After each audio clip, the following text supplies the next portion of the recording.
Sarah and Mark, a couple deeply in love, found themselves facing a growing rift. Their arguments, once infrequent sparks, were becoming more frequent, more intense.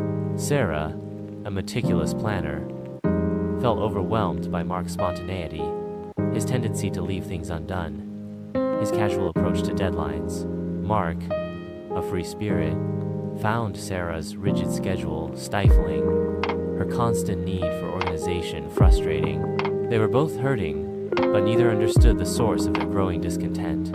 One evening, after a particularly heated argument about a missed anniversary dinner, Sarah stumbled upon an article online, The 90-10 Rule of Relationship Conflict. It explained that 90% of the problems in a relationship stem from our own individual insecurities and unmet needs, while only 10% arise from genuine disagreements. The article suggested focusing on personal growth, self-awareness, and understanding one's own emotional triggers, rather than constantly blaming the other person. Sarah read the article over and over, absorbing its implications. She reflected on her own anxieties. Her need for control wasn't about Mark. It was about her own deep-seated fear of uncertainty. She realized that her frustration with Mark's carefree nature stemmed from her own insecurities, not his inherent flaws.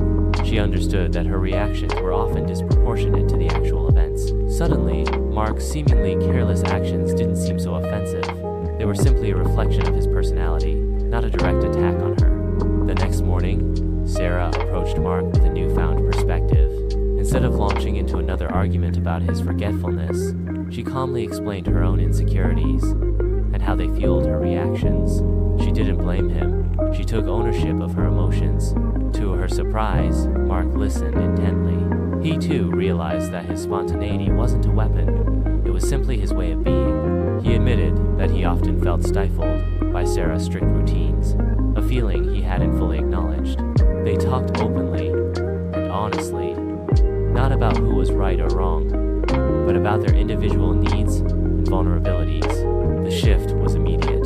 Their arguments didn't vanish overnight, but their intensity lessened. They learned to communicate their needs and validate each other's feelings. Sarah started practicing mindfulness, learning to manage her anxiety.